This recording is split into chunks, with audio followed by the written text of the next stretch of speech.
Okay बच्चों, तो आज आपका मैं pre board practice class start कर रहा हूं। तो मैंने एक स्पेशल असाइनमेंट आप लोगों के लिए बनाया है और उस असाइनमेंट से ही आपका पूरा का पूरा स्कूल का पेपर मैं उम्मीद करता हूं फंस जाएगा।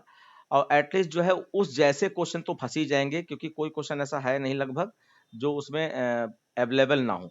और इस असाइनमेंट का अपना एक सीक्रेट ये है कि ये सारे जितने भी आपके लखनऊ के स्कूल हैं, वो चाहे हजरतगंज में हो या गोमती नगर में हो या राजाजीपुरम का हो, तो मैक्सिमम सारे स्कूल के प्री बोर्ड के पेपर का कलेक्शन है। सीधे सीधे आप समझ लीजिए। तो इसका मतलब आपके भी स्कूल के प्री बोर्ड पेपर जो भी लास्ट टाइम हुए होंगे, उनके कलेक्शन को मैंने यहाँ पर रखा हुआ है। तो इसको मैं पार्ट वाइज सॉल्व करूंगा।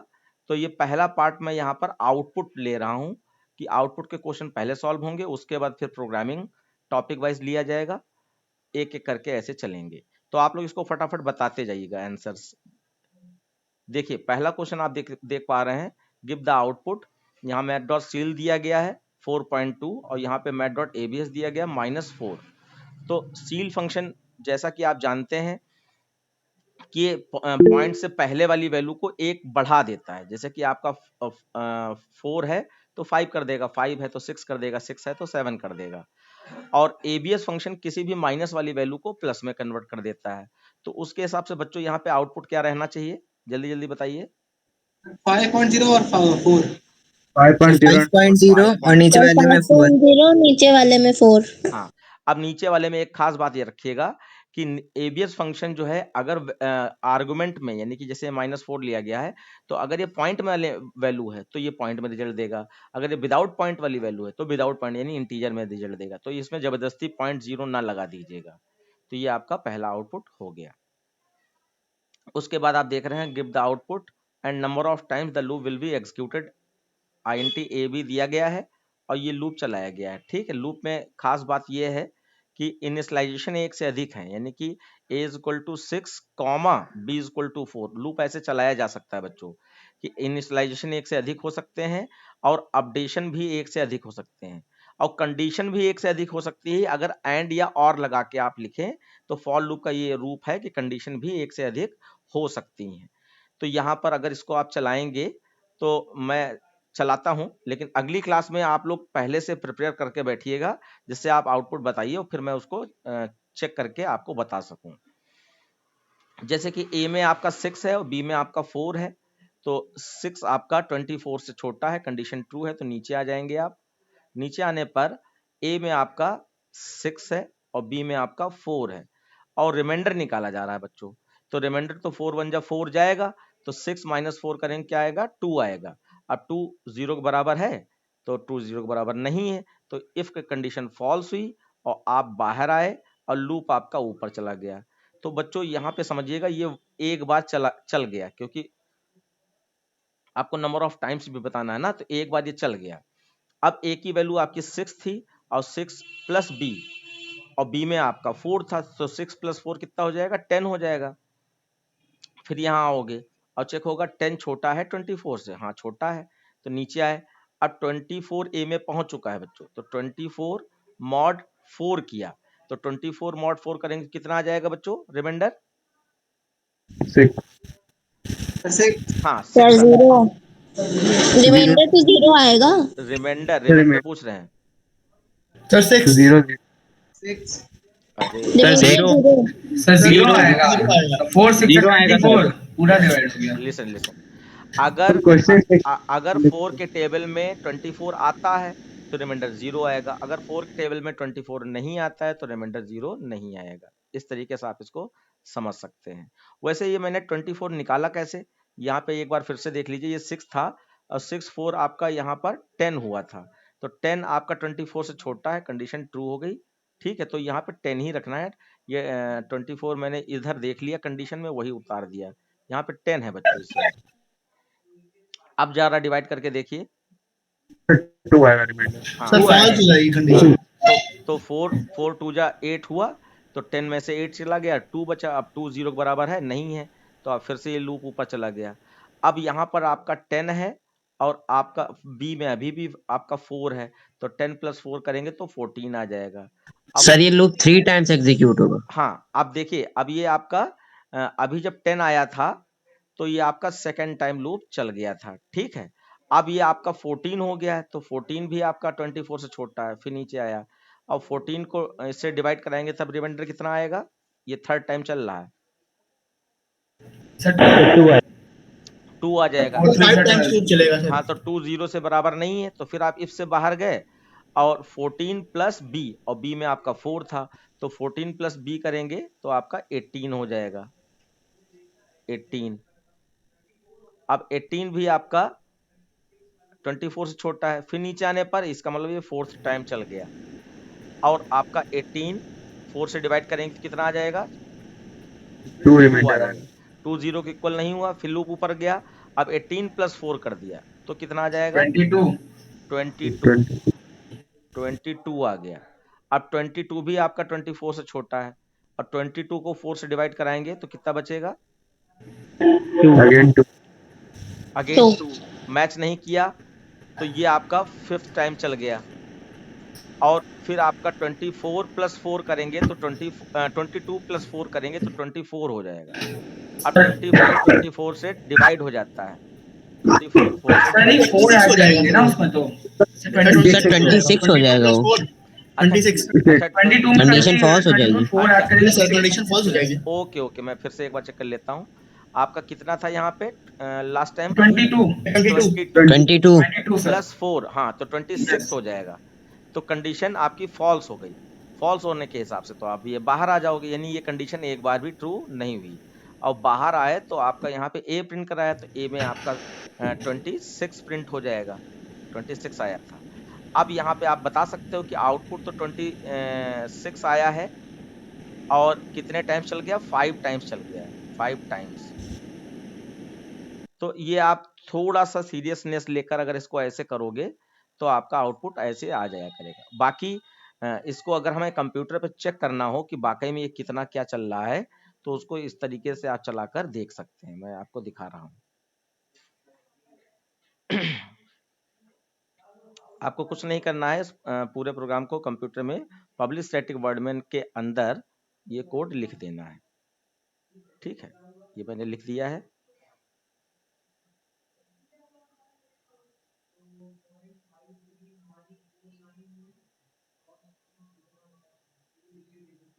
ये वेरिएबल्स भी ऊपर डिक्लेयर थे, INT A, B, 2 variable declare थे।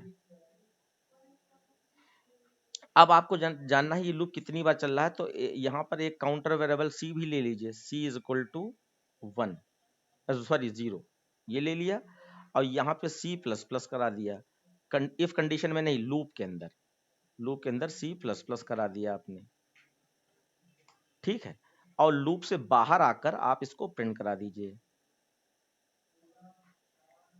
ये तो आउटपुट आ जाएगा, इसको मैसेज भी दे रहा हूं मैं, आउटपुट।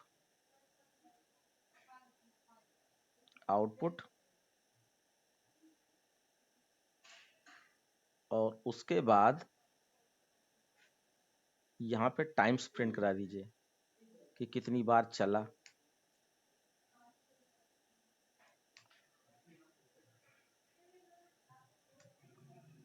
ये आपका C टाइम्स लिख देंगे हम, C टाइम्स।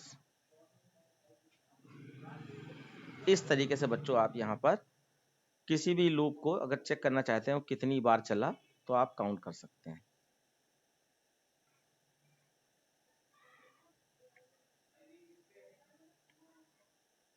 तो देखिए आपका 26 आया है और 5 टाइम्स चल गया है।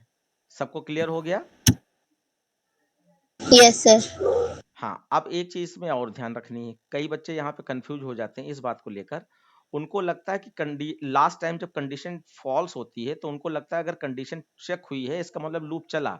नहीं, जब तक कंडीशन ट्रू नहीं होती है तब तक लूप चला नहीं मानेंगे। कंडीशन ट्रू होने पर अंदर आए इसका मतलब लूप चला। कंडीशन चेक खाली हुई है ऊपर वाली लूप की, और कंडीशन ट्रू नहीं हुई इसका मतलब वहीं पर लूप फॉल्स हुआ है, वो लूप चला नहीं माना जाता है। तो ये बात याद रखिएगा प्लीज।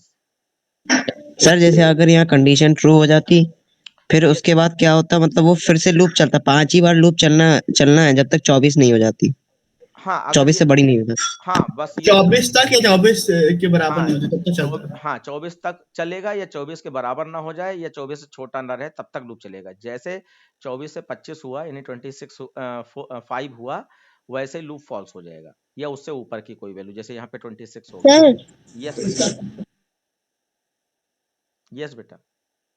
सर अगर इसमें कंडीशन दूसरी या तीसरी बार में ट्रू हो जाती और ब्रेक हो जाता तो लूप ना चलता फिर। यस, अगर मान लीजिए यहाँ पर बीच में कोई भी ऐसा नंबर, मान लीजिए 16 आ जाता, ठीक है, तो 16 आपका 4 से डिवाइड हो जाता, तो आपका ब्रेक हो जाता। तो जिस समय 16 डिवाइड हुआ और ब्रेक हुआ, उस समय जिस टाइम ये लूप के अंदर एंटर हुआ था, उतनी बार लूप माना जाएगा चला। फिर ऊपर वाली कंडीशन से कोई लेना देना नहीं रह गया।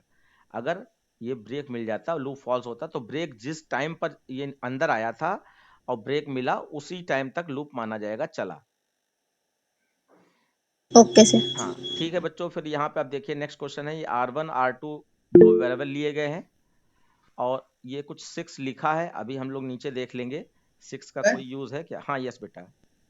सर मेरी आवाज सर मुझे क्वेश्चन पूछना है सर, जब हम लोग किसी छोटी वैल्यू को बड़ी वैल्यू से सर डिवाइड करते हैं सर, वैल्यू क्या आती है, इसका आंसर क्या आता है, जीरो के बाद मतलब वही वैल्यू। देखिए यहाँ पे ऐसे समझ लीजिए कि जैसे आपका 5 नेगेटिव में है, मतलब पॉइंट पे आंसर आएगा। लिसन, यहाँ पर 5 है, यहाँ पे 2 है, और यहाँ पे 5 है, यहाँ पे 2 है, लेकिन यहाँ पर परसेंट का साइन लगा है। तो इसका मतलब यहाँ पे आप रिमाइंडर निकाल रहे हैं और यहाँ पे आप क्वोशंट निकाल रहे हैं, ठीक है। तो आप जब आपने क्या छोटी वैल्यू से बड़ी वैल्यू को डिवाइड करने के लिए कहा? Yes sir. तो ये 2 2 जा 4 जाएगा और फिर पॉइंट में वैल्यू आ जाएगी, तो आपका इसका रिजल्ट आ जाएगा 2.5।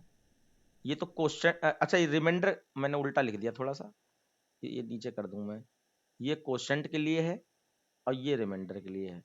तो यहाँ क्वोशंट तो 2.5 आ जाएगा, और जब 2 2 जा 4 करोगे तो 5 में से 4 माइनस करोगे तो 1 बचेगा, तो रिमाइंडर आपका यहाँ 1 बच जाएगा। तो रिमाइंडर इसको कहते हैं, परसेंट साइन से आता है, और क्वोशंट आपका डिवाइड वाली साइन से आता है। यही क्वेश्चन मतलब किस इंटीजर, वो इंटीजर टाइप में होता है क्वेश्चन की वैल्यू सो, तो सर क्या होता है 2.5 पर 2 हो जाता है।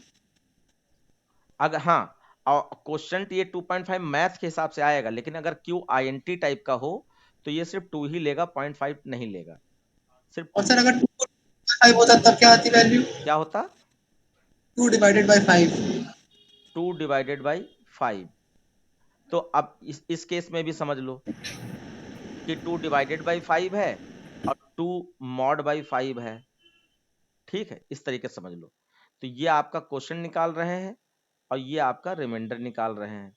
तो देखो सर क्वेश्चन इसका 0 आता और रिमाइंडर 2 आता। बिल्कुल ऐसे समझ लो, जब छोटी वैल्यू को बड़ी वैल्यू से डिवाइड करते हैं तो क्वोशंट में हमेशा 0 आएगा। जैसे यहाँ पे हम 1 लिख दे, 1 डिवाइडेड बाई 5 तब भी 0, 2 डिवाइडेड बाई 5 तब भी 0, 3 डिवाइडेड बाई 5 तब भी 0, 4 डिवाइडेड बाई 5 तब भी 0, यहाँ तक चलेगा। और 5 डिवाइडेड बाई 5 करोगे तब 1 आएगा यहाँ पर। और रिमाइंडर के केस में क्या होता है कि जो छोटा नंबर है वही रिजल्ट बन जाता है। तो अगर 2 मॉड 5 करा तो रिजल्ट 2 आ जाएगा, अगर 3 मॉड 5 करते हैं तो रिजल्ट 3 हो जाता है, अगर 4 मॉड 5 करते हैं तो रिजल्ट 4 हो जाता है। यानी जो छोटी वैल्यू होगी वही रिजल्ट बन जाती है। ठीक है बच्चों? Yes sir. Yes sir. Okay, अब ये असाइनमेंट में थोड़ा सा ये वाला क्वेश्चन डिस्टर्ब है हमें लग रहा है। ये देखिए R1 और R2 की वैल्यू यहाँ पे गिवन नहीं, कुछ ऊपर नीचे शिफ्ट हो गया है हमें लग रहा है। सेकंड पेज पे। सेकंड पेज पे चला गया क्या? Yes sir. सेकंड पेज पे क्या है? यस सर, वहाँ डबल R1 R2 देखिए लिखा हुआ है। Dot ABS. हाँ हाँ राइट, इसीलिए मैं कंफ्यूज था। ठीक है, तो यहाँ पे क्योंकि एक ही पेज में 2 क्वेश्चन है ना, 2 पार्ट है, मतलब ये है। तो R1 R2 की वैल्यू आपको निकालनी है। ठीक है बच्चों, देखिए फटाक से, यहाँ मिन फंक्शन यूज किया गया, तो मिन का मतलब स्मॉलेस्ट नंबर। तो माइनस में स्मॉलेस्ट नंबर जो बड़ा दिखाई पड़ता है वो स्मॉलेस्ट होता है, या जो छोटा दिखाई पड़ता है वो। जैसे कि ये 3 या 4 कौन छोटा है आपके हिसाब से? तो -4.75। हाँ, तो आप यहाँ पे जो बच्चे नहीं मैथ समझ पा रहे हैं वो समझ लें कि माइनस वाली वैल्यू में 0 से जितना दूर जाओगे तो इसका मतलब नंबर छोटा हो रहा है। और 0 से जितना पास आओगे इसका मतलब नंबर बड़ा हो रहा है। तो -3 जो है 0 के पास है, इसलिए नंबर 3.5 -3 वाला नंबर बड़ा माना जाएगा। और -4 0 से दूर है, इसका मतलब -4 छोटा माना जाएगा। तो यहाँ मिन का मतलब छोटा नंबर निकाले तो -4 वाला नंबर ये निकल आएगा। और ये किसको मिल गया? एबीएस को मिल गया। और एबीएस का काम है किसी भी माइनस तो वाली फिर वैल्यू माइनस वाला साइन इग्नोर हो जाएगा। इग्नोर कर दे, प्लस में कर दे। तो यहाँ पे R1 वाली वैल्यू आपकी यहाँ पर 4.75 4.5 आ जाएगी, 4.75। फिर सील फंक्शन हम लोगों ने अभी भी देखा था कि इंटीजर पार्ट को बढ़ा देता है और पॉइंट वाली 9 वैल्यू को हटा के 0 लगा देता है। तो ये कितना कर देगा? 9 हाँ 9 9.0 कर देगा। और 9.0 एसक्यूआरटी को मिल गया, तो एसक्यूआरटी तो इसको यहाँ क्या कर देगा? 3.0 हो जाएगा। 3.0 3.0 हो जाएगा, बिल्कुल सही। ओके, तो ये हो गया आपका। उसके बाद analyse the given program segment and answer the following question. ठीक है, तो ये इसको एनालाइज करो, यानी इसको चला के देखो। और आंसर द फॉलोइंग क्वेश्चन का मतलब है यहाँ पे जो प्रिंट हो रहा है उसमें क्या प्रिंट होगा उसको बता दो। तो एक बार देख लेते हैं हम लोग ये चला के क्या हो रहा है। तो देखिए यहाँ पे ऐसे भी चलाया जाता है कि आप यहाँ पे जो वेरिएबल यूज किए गए होते हैं उनकी वैल्यू को लिख लीजिए ऐसे। जैसे सपोज 10 लिख लिया मैंने और आपका j इक्वल टू 1 लिख लिया। अब नंबर 1 डाल दिया इधर साइड में, तो ये काउंटिंग भी हो जाती है साथ साथ में।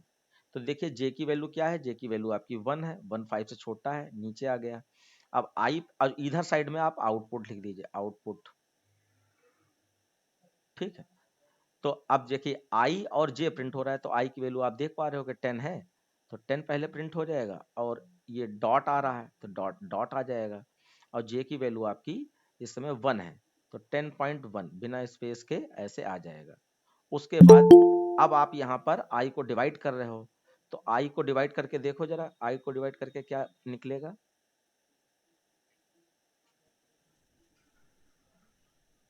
i आपका कितना है? 10 है। 10 को 2 से डिवाइड 5 कराओगे, रिमाइंडर निकालो बेटा, रिमाइंडर नीचे वाला होता है। सर 0 0 हाँ, तो 10 को 2 से डिवाइड करोगे तो 2 5 जा 10 होता है, तो पूरा पूरा कट गया। तो पूरा पूरा कट गया, रिमाइंडर 0 आएगा, 0 0 से मैच हो गया। और ब्रेक का मतलब लूप से बाहर आ जाए, तो ये लूप से बाहर आएगा। अब यहाँ पर आप बिल्कुल कंफ्यूज ना होना कि ये j++ हो जाएगा या क्या होगा। नो, ब्रेक का मतलब सीधे लूप से बाहर। तो सीधे लूप से बाहर, तो आपका अब आगे चल ही नहीं पाया, तो ये 10.1 ही खाली आपका आउटपुट आया है।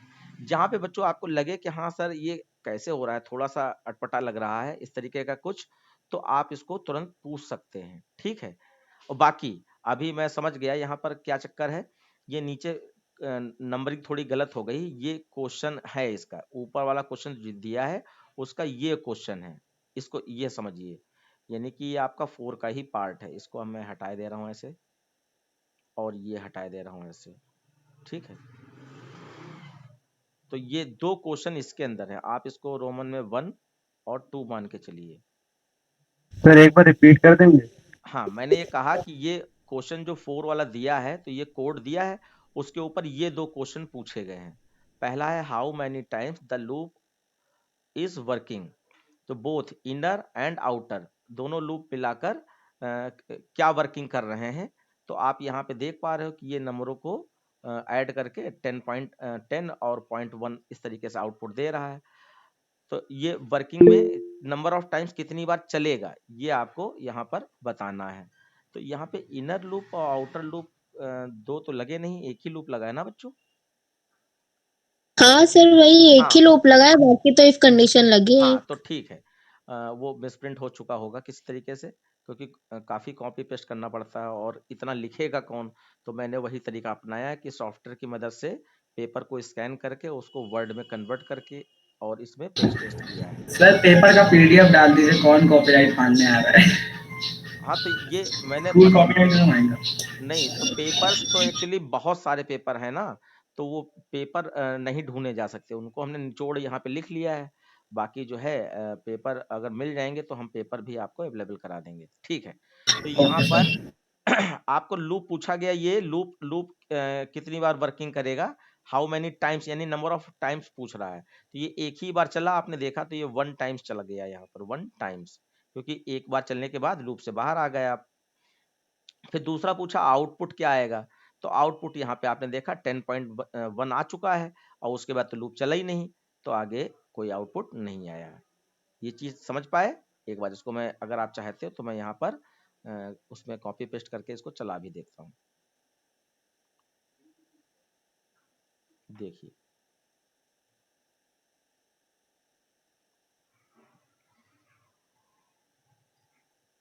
ये कोड लिखा ही है आपका, तो कोई दिक्कत नहीं इसको चलाने में।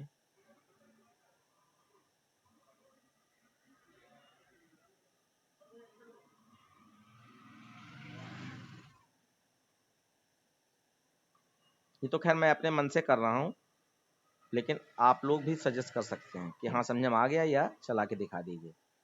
तो देखा जाए तो यहाँ पर कुछ चीज़ें अभी सुधारनी पड़ेंगी। ये वाइल लूप यहाँ पे बंद हो गया है और फिर ये एक्स्ट्रा ब्रैकेट है, इसको हटा दिया जाए। ये system.out.println, इसमें एरर, अच्छा सेमीकोलन मिसिंग है, इसकी एरर है आपकी।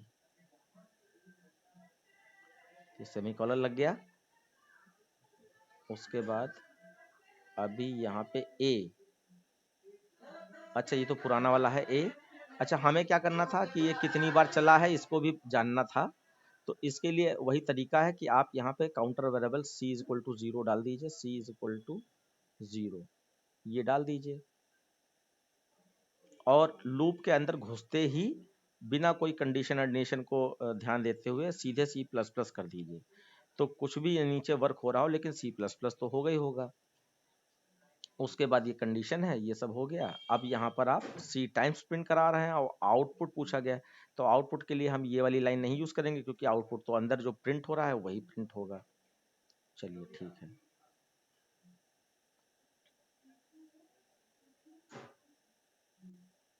तो आपने देख लिया 10.1 आपका आउटपुट आया है, ये वर्किंग ऑफ द लूप है और 1 टाइम्स आपका लूप चला है।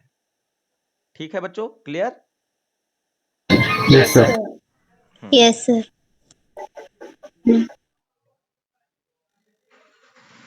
उसके बाद ये आपका कोड दिया गया है, right the equivalent code using switch case, यानी कि इफ एल्सिफ एल्सिफ एल्सिफ वाला कोड दिया गया है और उसको स्विच केस में कन्वर्ट करना है। अच्छा इसमें भी थोड़ा सा मिसप्रिंट हुआ है, अब क्योंकि मैंने बनाया है तो मुझे मालूम है। यहाँ पर ये मान लीजिए आप 7 नंबर का क्वेश्चन है और ये आप मान लीजिए ये 8 नंबर का क्वेश्चन है, ये क्वेश्चन अलग है, 8 नंबर पे है। ठीक है, तो देखिए इसमें स्विच केस में कन्वर्ट करना है, तो इसको स्विच केस में कन्वर्ट करते समय आप स्ट्रक्चर पे याद कीजिए, स्विच केस का स्ट्रक्चर, कि हम लोग यहाँ पर एक वेरिएबल डिक्लेयर है तो एक वेरिएबल हम भी डिक्लेयर कर देंगे, कैर ch, ये वेरिएबल डिक्लेयर कर दिया। उसके बाद यहाँ कोई कोड नहीं तो हमारे पास भी कोई कोड नहीं है, यहाँ पे सीधे कंडीशन आ गई तो इसका मतलब हमारा भाई स्विच लिख के आ जाएगा, स्विच लिख दिया। और क्यों अब यहाँ पे हमें डिसाइड करना होता है कि चॉइस वेरिएबल क्या रखें। तो देखिए जो भी कंडीशन होती है उसमें दो चीजें होती हैं, एक वेरिएबल होता है और एक वैल्यू होती है। तो जो वेरिएबल होता है वही हमारा यहाँ पर चॉइस वेरिएबल माना जाता है। तो चॉइस वेरिएबल मैंने ch मान लिया, उसके बाद कर्ली ब्रैकेट खोला और यहाँ पर केस 1 2 3 4 होते हैं, तो यहाँ पर केस कौन सा होगा, जो वैल्यू होती है वो हमारा केस बन जाता है। तो यहाँ पे ए ऐसे आपने ये लिख दिया ये वैल्यू के रूप में। अब यहाँ पे नई चीज क्या है कि इफ कंडीशन में तो हम लोग और कंडीशन या एंड कंडीशन लगा सकते हैं, तो यहाँ और कंडीशन लगी है। तो अब यहाँ पे स्विच केस में क्या करें, यहाँ तो और लगा नहीं सकते क्योंकि इसमें कोई ऐसा प्राविधान है नहीं। तो इसका तरीका क्या है कि अगर दो कंडीशन है तो दूसरी कंडीशन जस्ट उसके नीचे लिख दी जाती है, केस बनाकर, केस ए स्मॉल वाला, इस तरीके से। तो ये दोनों में से कहा गया ना कि दोनों में से कोई एक कंडीशन ट्रू होगी और का मतलब या दोनों ट्रू हो सकती हैं।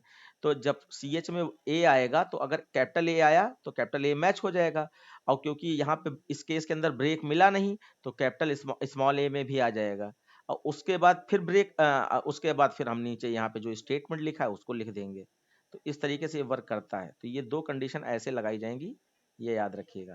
तो यहाँ आ जाएगा आई एम ए लिख के आ जाएगा, उसके बाद ये ब्रेक आपको अपनी तरफ से लगाना है, वो तो इफ में लगा नहीं होता है, वो तो केस में ही लगता है, तो ब्रेक लगा दिया। अब आप केस बी बना दीजिए, तो यहाँ पे आ जाएगा case capital B colon sign और case small B colon sign. अब क्योंकि कैरेक्टर है इसलिए सिंगल कोट्स के अंदर बार बार रखा जा रहा है, और इसके अंदर एसओपी एलन या एसओपी वैसे है, एलन नहीं है, तो यहाँ आई एम बी लिख देंगे, आई एम बी लिख देंगे। उसके बाद अब इसमें बच्चों एल्स दिया है, तो इसका मतलब इसका भी आपका डिफॉल्ट होगा, ब्रेक लगा दीजिए पहले आप, उसके बाद इसका डिफॉल्ट होगा। अगर इसमें एल्स ना होता तो हम यहाँ पर केस ही बनाते, डिफॉल्ट ना लिखते, ये डिफॉल्ट, और डिफॉल्ट में इनवैलिड लिखा है, तो यहाँ पे एसओपी में इनवैलिड हो जाएगा, इनवैलिड। बस हो गया बच्चों। तो अब देखिए उसके बाद लास्ट में स्विच केस बंद भी करना है। तो मैंने जो जरूरी चीज थी वो क्या मैंने बताने की कोशिश की कि किसी भी कंडीशन में जो वेरिएबल होता है जैसे कि CH, वो हमारा यहाँ पे चॉइस वेरिएबल बन गया, और जो वैल्यू होती है वो हमारी केस बन जाती है। एक से अधिक वैल्यू अगर दी गई है तो केस के नीचे केस लिख दीजिए बिना कुछ करे, और उसके बाद यहाँ पर जो उसका SOPLN या कोई वर्किंग दी गई तो वो केस के अंदर ही यानी नीचे ही रहेगा।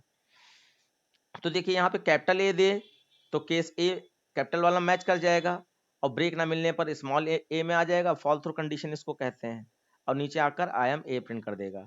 मान लीजिए स्मॉल ए दे दिया तो स्मॉल ए सीधे स्मॉल ए से मैच करेगा, और फिर नीचे आकर आई एम ए लिख देगा। तो इस तरीके से ये चल रहा है। और अगर ए के बाद अगर आप बी देते हो तो बी वाले में चला जाएगा कैपिटल या स्मॉल, और आई एम बी लिख देगा। और इसके अलावा आपने सी दे दिया, डी दे दिया, तो कहाँ जाएगा डिफॉल्ट में, और इनवैलिड लिख के आ जाएगा।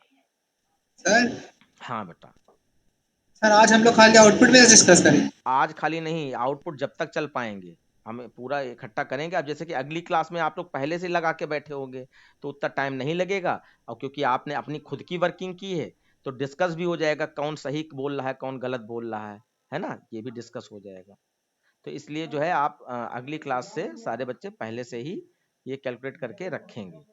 अब क्वेश्चन नंबर 8 है आपका यहाँ पर, देखिए state the output of the following code. अब बच्चों यहाँ पे आपने स्ट्रिंग पढ़ी हो या ना पढ़ी हो, क्योंकि प्री बोर्ड में तो आएगा ही आएगा, तो इसलिए आपके ऐप में सारी व्यवस्थाएं दी गई हैं स्ट्रिंग वगैरह की, तो अगर हम नहीं पहुंचे हैं तो आप पढ़ डालिए, वरना 6 से 7 TTS में स्ट्रिंग स्टार्ट हो चुकी है। जिस बच्चे को नहीं स्ट्रिंग 6 से 7 स्टार्ट नहीं हुई है,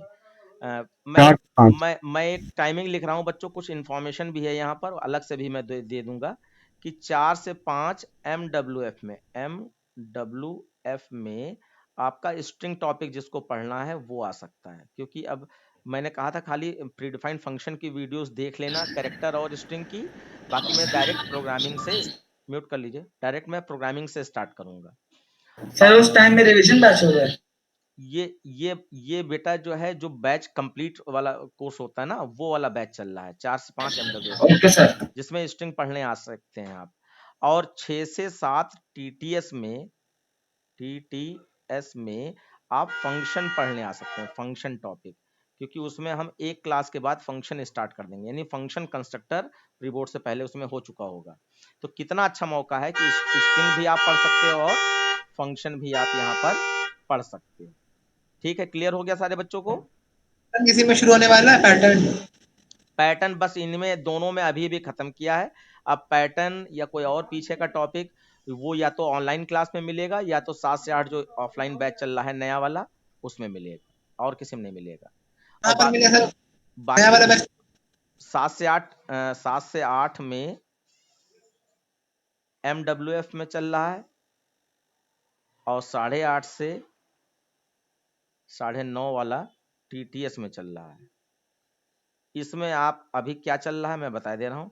इसमें डिजिट एक्सट्रैक्शन लूप चल रहा है, उससे आप गेस लगा लीजिए। डिजिट एक्सट्रैक्शन लूप पढ़ना है, सीरीज पढ़ना है, पैटर्न पढ़ना है, ये सब इसमें मिल जाएगा आपको। ये ऑनलाइन चला ऑफलाइन? बच्चा ये वाला ऑफलाइन है और ये वाला ऑनलाइन है 8:30। तो आप इस समय अगर नहीं ध्यान दे पाएंगे तो फिर दोबारा भाग्य आपको मौका नहीं देगी तो अपनी कमियां आपको पता होनी चाहिए और आप फटाफट उसको ओवरकम कीजिए। तो नेक्स्ट क्वेश्चन आपका क्वेश्चन नंबर 8 है। इसमें आप देख पा रहे हैं कि आपके दो वेरिएबल दिए गए हैं 0 1 2 ABC, कहीं एरे मिल जाए या स्ट्रिंग मिल जाए तो आप सबसे पहले इंडेक्स नंबर डाल दीजिए 0 1 2 3 4 5। तो अब यहाँ पर S1 dot compare to S2 कहा जा रहा है। तो पहले तो मैं आपको ही मौका देना चाहूंगा कि V में क्या आएगा, आप जल्दी से बताने की कोशिश कीजिए। 68 सर -3। ओके, तो देखिए जिन बच्चों को नहीं जानकारी है उनको मैं ये वाला आउटपुट डिस्कस कर दे रहा हूँ कि देखिए जब आपके कैरेक्टर सेम होते हैं तो उनको इग्नोर करके कंपेयर टू आगे बढ़ जाता है। जैसे इसमें भी A है, इसमें भी A है, इसमें भी B है, इसमें भी B है, इसमें भी C है, इसमें भी C है। तो जब तक डिफरेंट कैरेक्टर नहीं मिलेगा तब तक वो कैरेक्टर्स को इग्नोर करके आगे बढ़ता जाएगा। अब ये एक स्पेशल आउटपुट है कि इसमें तो कैरेक्टर खत्म हो गए और इसमें कैरेक्टर अभी भी बचे हैं। तो इस केस में आपको क्या करना होता है कि जो लंबी वाली स्ट्रिंग है उसमें बचे हुए जितने नंबर ऑफ कैरेक्टर हैं उनको काउंट कर लिया जाता है। जैसे इसमें तो कैरेक्टर खत्म हो गया सी के बाद, लेकिन इसमें D E F दिया है तो इनको काउंट कर लिया जाता है। तो ये आपका 3 निकला। तो 3 आउटपुट आना है। अब 3 पॉजिटिव आना है या नेगेटिव आना है ये आपको डिसाइड करना होता है। तो जिसमें पहले वाले को ही ध्यान रखा जाता है। पहले वाले की वैल्यू अगर छोटी है तो नेगेटिव में रिजल्ट आएगा, पहले वाले की वैल्यू अगर बड़ी है तो पॉजिटिव रिजल्ट माना जाता है। तो क्योंकि इसमें कैरेक्टर बचे ही नहीं तो इसके आगे जब बढ़ोगे तो आप 0 पाओगे और इसके आगे ये काउंट कर लेता है 3। तो यानी पहले वाले की वैल्यू छोटी हो गई और दूसरे वाले की वैल्यू बड़ी हो गई। तो यहाँ पर आपका -3 आ जाएगा। अगर यही ABCDEF वाला इधर कर देते और ABC इधर कर देते, राइट साइड में कर देते, तो यहाँ पर प्लस में 3 आता आपका। लेकिन अभी ये आउटपुट खत्म नहीं हुआ है, ये तो आपने -3 देख लिया। अब इसके साथ साथ नीचे भी है कि V में आपका -3 आया है बच्चों। अब -3 क्या इक्वल है 68 से? नहीं। तो आप कहाँ जाओगे? कंडीशन फॉल्स हो गई तो आप कोलन साइन में जाओगे। -3 क्या 3 के इक्वल है? फिर कंडीशन फॉल्स हो गई। तो आप कहाँ जाओगे? फिर आप कोलन साइन में ही जाओगे।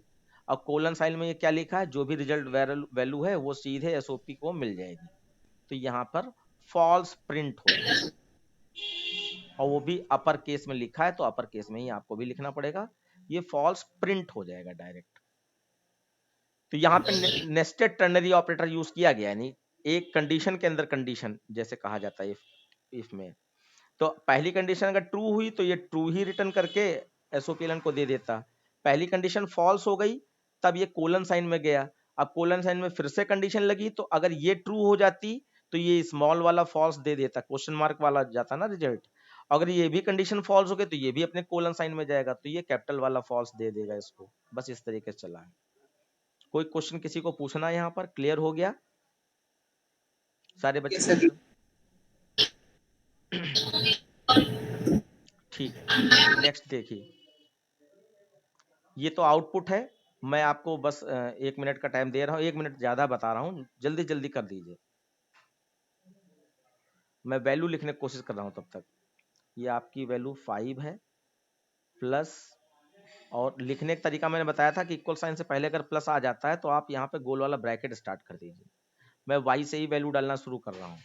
तो y की वैल्यू 5 प्लस गोल वाला ब्रैकेट स्टार्ट कर दिया, x प्लस प्लस हो रहा है तो ये आपका पोस्ट इंक्रीमेंट में तुरंत वैल्यू चेंज नहीं होती है तो ये 10 ही बना रहेगा।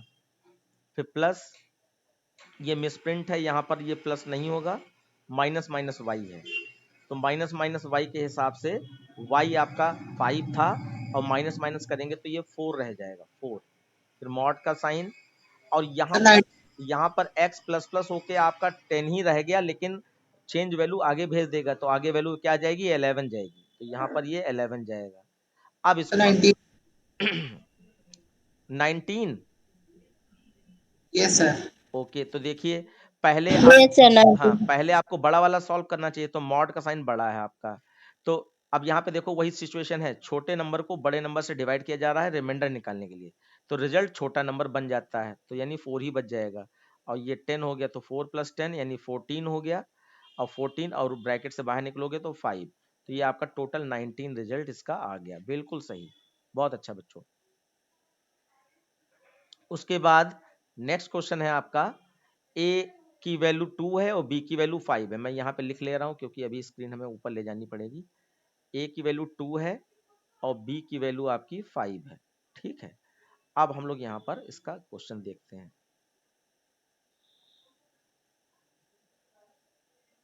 ये क्वेश्चन है,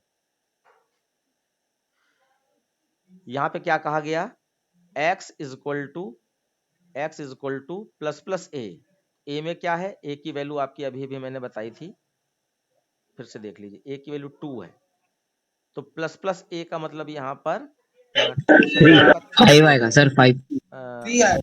3 हो जाएगा। ए की सर वैल्यू 2 है 3। ना, तो 3 इज लेस देन और बी में 5 है। कंडीशन क्या हो गई, ट्रू हो गई।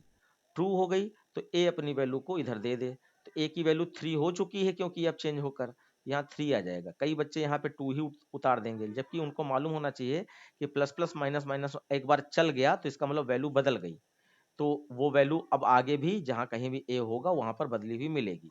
तो यहाँ पे 2 आया और प्लस प्लस ए करने पर ये 3 हो गया, 3 5 से छोटा है, कंडीशन ट्रू है। तो ए के पास क्योंकि यहाँ 3 हो चुका है तो इसका मतलब यहाँ भी ए के पास 3 ही होगा, और ये 3 यहाँ दे देगा, एक्स में 3 आ गया आपका। क्लियर हो गया सारे बच्चों को? Yes sir. Yes sir. Okay, ठीक। अब देखिए यहाँ पर convert the following loop into equivalent do while loop. तो यहाँ पर इस टाइप के क्वेश्चन बिल्कुल फ्री में, जैसे फ्री में नंबर बांटने के लिए दिए जाते हैं। तो इसमें फ्री इसलिए इसको कहा जा सकता है क्योंकि आपको खाली सिंटेक्स क्लियर होना चाहिए और रूल्स याद होने चाहिए जावा के, तो बाकी कहीं कोई दिक्कत नहीं होती। अब देखो ये कह रहे हैं डू वाइल में कन्वर्ट करो, तो डू वाइल में पहले क्या होता है, इनिशियलाइजेशन होता है। तो इनिशियलाइजेशन में आप यहाँ पर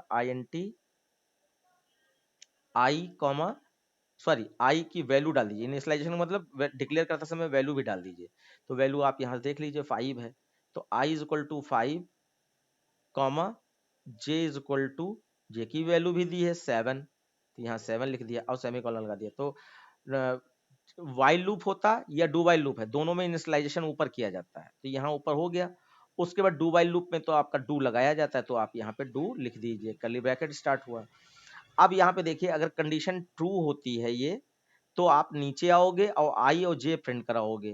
तो यहाँ पे एसओपी में अब आउटपुट में हमेशा ये जरूर ध्यान रखिएगा कि एसओपी में एलन लगा या नहीं लगा है। अगर नहीं लगा है तो उसका विशेष ध्यान रखना है।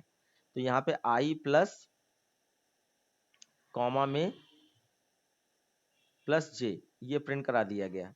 अब उसके बाद सेमीकोलन लगाने के बाद अब जैसे आपको दूसरा रूल पता होना चाहिए कि किसी भी लूप का अगर कर्ली ब्रैकेट ऑन ऑफ नहीं किया गया है तो उस लूप के अंदर क्या पहली लाइन मानी जाएगी। सिर्फ पहली लाइन बच्चों लूप के अंदर मानी जाती है अगर लूप के अंदर कर्ली ब्रैकेट ऑन ऑफ नहीं है। तो इसका मतलब दूसरा वाला जो है आई और जे प्रिंट कराया गया ये लूप से बाहर है, तो इसका मतलब हमें यहाँ पे लूप बंद कर देना चाहिए। लूप बंद कर, अच्छा लूप अभी बंद नहीं कर सकते हैं क्योंकि प्लस प्लस माइनस माइनस इसके बाद आता है, वर्किंग के बाद प्लस प्लस माइनस माइनस आता है। तो यहाँ पे देखिए जे प्लस प्लस हो रहा है और आई माइनस माइनस हो रहा है, तो जे प्लस प्लस कर दीजिए और आई माइनस माइनस कर दीजिए।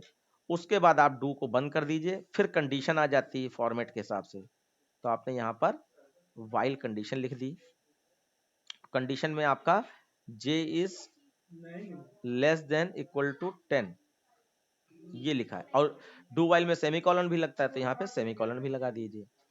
उसके बाद बच्चों अब आपका ये वाला स्टेटमेंट लूप से बाहर है, तो ये आप बाहर वाला मिल जाएगा एसओपी, और फिर से आप यहाँ पर आई प्लस जे प्रिंट करा दीजिए। देख लीजिए और पूछ लीजिए यहाँ ऐसा क्यों किया गया, वैसा क्यों किया गया। तो पहले इनिशियलाइजेशन होता है, फिर डू लिखा जाता है, कर्ली ब्रैकेट खुलता है, फिर वर्किंग होती है, वर्किंग के बाद अपडेशन होता है। तो अपडेशन में यहाँ पे 2 लाइनें थी, दोनों लाइनें लिख दी गई। उसके बाद बंद कर दिया जाता है, फिर वाइल लगाकर कंडीशन लगाइए, सेमीकोलन लगा दीजिए। उसके बाद ये एक्स्ट्रा लाइन थी, ये लूप से बाहर थी, इसको यहाँ लिख दिया है। क्लियर बच्चों, आ गया समझ में? क्या डाउट? सर लेकिन लाइन तो दोनों सेम ही है, ऊपर भी और नीचे भी। हाँ तो सेम से हमें थोड़ी मतलब है, हमें मतलब है कॉन्सेप्ट ये कहता है कि अगर कर्ली ब्रैकेट ऑन ऑफ नहीं है तो एक लाइन लूप के अंदर है और बाकी सब लूप से बाहर। तो यहाँ पर वो अब जब आई जे अंदर प्रिंट हो जाएगा और अगर आउटपुट पूछ दिया जाता है यहाँ पर, तो आप जब लूप से बाहर निकलते तो फिर से एक बार आईजे आपको प्रिंट करना पड़ता, भले वैल्यू सेम हो या चेंज हो गई हो, लेकिन वैल्यू चेंज हो जाएगी, क्योंकि प्रिंटिंग जब अंदर वाला ये एसओपी चलेगा तो आईजे प्रिंट हो जाएगा, उसके बाद आईजे अपडेट हो गया ना यहाँ से, तो कंडीशन फॉल्स हो गई, तो बाहर आएगा, तो दोबारा जब आईजे प्रिंट होगा तो जो अपडेट वाली वैल्यू थी वो आएगी यहाँ पर, और जो अंदर वाला आईजे है वो उस समय जब कंडीशन ट्रू हुई थी लास्ट टाइम, उस समय जो आईजे की वैल्यू थी वो प्रिंट होगी, अगर आउटपुट पूछा जाता तो। और पूछिए क्या कहना चाह रहे हैं, फिर से पूछिए, लेकिन जल्दी पूछिए, ठीक है बच्चों? Yes yes sir. ठीक, तो ये आपका कंप्लीट हो गया। एक गलती हो रही मुझे, ये जैसे मैं यहाँ पे वर्चुअल वाला जो लिख रहा हूँ, इसको मैं MS पेंट पे अगर लिख देता तो ये चीज हम भेज भी पाते आपको, अब भेज नहीं पाएंगे। सर नोट डाउन कर ले रहे हैं अभी तुरंत हाँ, तुरंत। तो ये तो स्मार्ट बच्चों की पहचान है कि भाई जब क्वेश्चन नंबर पड़ा है तो आप सीधे सीधे नोट डाउन कर लीजिए साथ साथ में, और करेक्शन भी आपको क्लियर हो जाएगा। अब यहाँ पे बच्चों आउटपुट पूछा गया है, तो x की वैल्यू -10 है और बुलियन टाइप का b में आपका ट्रू स्टोर है, ट्रू। अब देखिए बच्चों यहाँ पर इस तरीके से कभी कोई लूप मिल जाता है कि b लिख दिया खाली और कुछ लिखा ही नहीं, तो इसका मतलब बच्चों ये होता है while b equal to true, ये ऑटोमेटिकली डिफॉल्ट में जब कोई कंडीशनल स्टेटमेंट में कंडीशन ना लिखी हो, कोई वेरिएबल लिख दिया गया हो, तो इसका मतलब वो ट्रू से मैच हो रहा है।